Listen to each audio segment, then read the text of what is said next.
Israelites had some deplorable situations in Egypt. Moses was upset by the way things were going. God led them out on a journey to new life. On Nehemiah 9, 1-3. On the 24th day of the same month, the Israelites gathered together fasting and wearing sackcloth and putting on dust on their heads. They stood in their places and confessed their sins and the sins of their ancestors.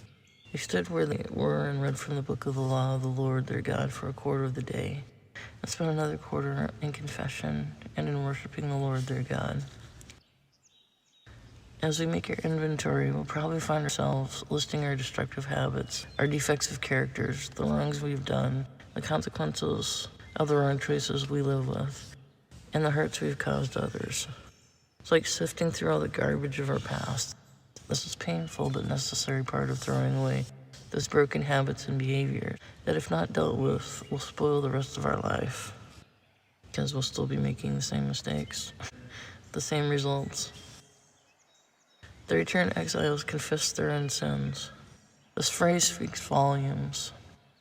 The idea of confession involves not only owning up to one's sins, but being truly remorseful in one's heart for them as well. Sins are trespasses, offenses against God, including any transgressions against His will. The natural follow-up to true confession, after owning up to our sins and bemoaning them before God, is to turn from them. The Israelite confession can serve as a model for us to follow as we take our inventory, getting real practical about our faith. We can list the occasions of our offenses, our destructive habits, and the consequences we have brought into our life and the life. Then, after accounting for all the garbage, we can take out the trash. In their confession, the Israelites owned, bemoaned, and then discarded their sins. After this, they were better able to make a new start. We can own the garbage in our life by taking personal responsibility for our choices and actions. We can bemoan it by allowing ourselves to grieve or process it through. We can discard it by leaving it behind and turning towards the future.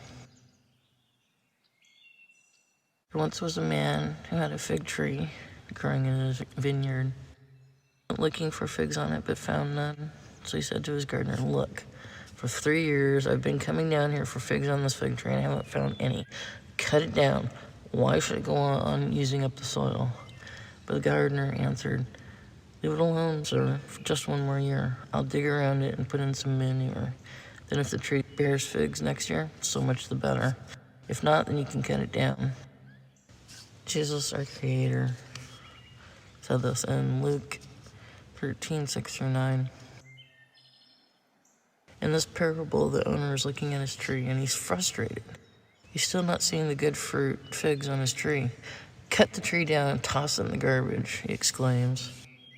We can feel that way looking at our lives, frustrated seeing the same sins over and over and want to toss it in the garbage. The gardener says, "Give it some time. Let's feed it, dig around the roots, and then let's see how things are." Jesus is like the gardener. He looks us in the eye and gently stoops down to lift us up. God didn't make us come to heaven. He stooped down to our level by becoming a man and dying on the cross for our sins. He looks us in the eye and gently dusts us off. "I love you, son. I love you, daughter.